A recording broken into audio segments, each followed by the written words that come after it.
Opening the discussion to the floor, I would like to invite Steve Annen, that is Director of the Product Marketing at Intuitive. Great. Thank you, Dr. Giulianotti. Very interesting discussions this morning, and it's clear that there's a lot of passion from Dr. Giulianotti on the surgical side, and there's passion on the technology side. And we at Intuitive Surgical feel very strongly that this is the time for a revolution in the operating room. And you can see here that the technology is growing and changing so rapidly that there's a fantastic opportunity to develop these disruptive ideas that Dr. Giulianotti is talking about. Frankly, we could be up here for 2 or 3 hours talking about these ideas, but we only have about 15 minutes left. So I've focused in on 2 or 3 topics, 4 topics that I wanted to talk about this morning. And so let me get started. We view, obviously at Intuitive, we view robotics as a central part of this operating room revolution. The surgeon console really is a surgical cockpit. Much like a fighter pilot has his cockpit, the surgeon has his surgical cockpit for the operating room. This means there's the opportunity to advance and enhance surgeon control of the entire operating room, so the surgeon has complete autonomy and doesn't have to rely on other people in the room to do some basic function.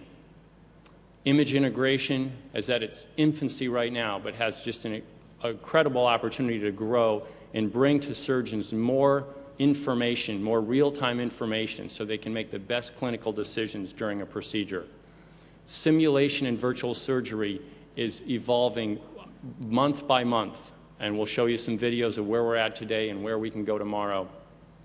And we get to the point of using algorithms and ideas that have been in academia and in industry for many years, and really we're at an opportunity here to deploy those ideas into surgery.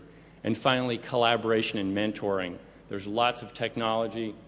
The high bandwidth that Professor Lee talked about, this is critical to allow surgeons to collaborate not just within the operating room, but within the hospital, within a hospital network, and throughout the world. So let's talk about surgeon control today. Very simple. But inside of Intuitive, we're very proud on the SI system, there's a touchpad.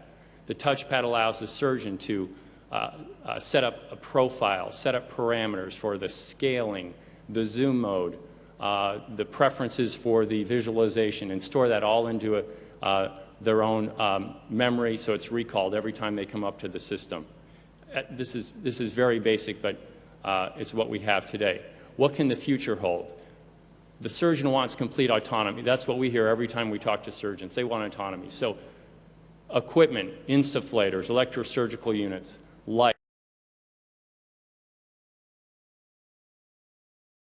lights, getting those cables off the floor. This is what we want, a full integrated system, components on the boom.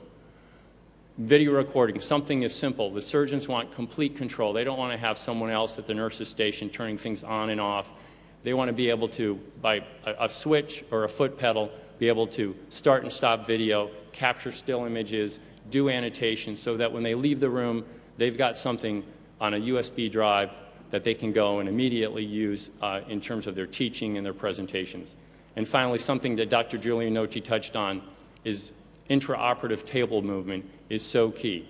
Obviously, this would be obviously synchronized with advanced robotic technology, whether it become off the ceiling or off of a cantilever boom.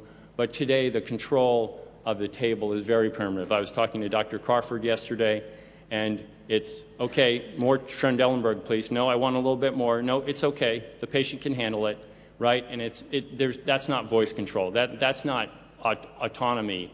You want to be able to move the table, but also have the patient vitals integrated into your console so that you can make the decisions with the anesthesiologist. So that's sort of the first phase of the future. Let's get into image integration. Dr. Hyung was nice enough to share this video with me. He's using the Da Vinci system with the Tile Pro integrated video display. He brings in CT scan information, pre-op CT scan, and he uses it to identify in his gastrectomies exactly where to do the resection And then also, basically this allows him, this is real time, this is preoperative imaging that he can use. It's patient specific. He can use it in each procedure so he can make the right decisions in real time. And now this CT has the vasculature of that particular patient to properly identify where to place clips and ligate vessels. So that's today. Where are we going in the future? Think, the masters now are the mice. It's your interface. It's your iPhone. And now the surgeon can use the masters not for controlling instruments, but for manipulating information, 3D information, for selecting different types of, you can look at, in this case, the full anatomy of the patient to make the best decisions. But you can imagine this interface can be deployed for not only manipulating image information, but for controlling those instruments in the operating room that the surgeons want complete control of. The other second part of this video shows an ultrasound instrument, and it really explores different ways that you can understand how ultrasound can be deployed. Ultrasound right now on a monitor is very flat, very 2D, but imagine in the future where you can take that display and register it with the instrument, so you have a much better perspective of where the information is coming from. So again, the surgeon takes his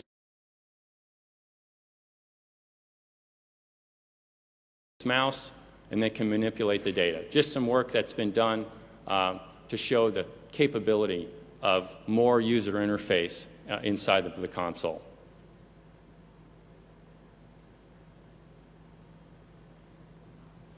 Let's talk about more image integration opportunities. The use of fluorescence is gaining use in surgery.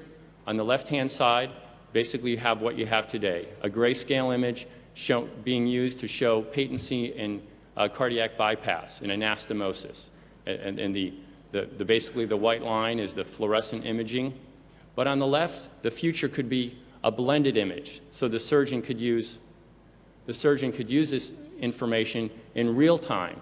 So that fluorescent dye that's going through the lymphatic channels and getting picked up in the lymph nodes can be used in a visible image, so surgery can be done in real time to make better and more precise decisions in surgery.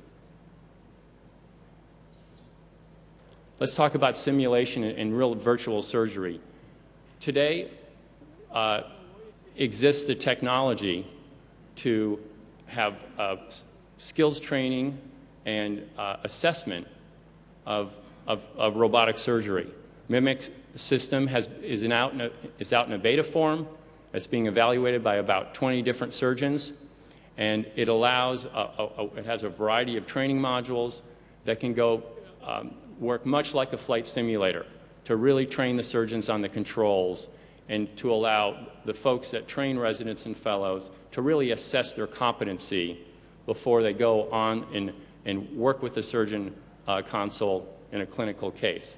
But it can be used for simple instrument manipulation on the lower left-hand side, for camera control, and in the lower right is basically a way to train fellows and residents on the proper way to grasp needles, throw needles, how to pick up, to really develop the efficiency that's necessary to be effective with robotic surgery.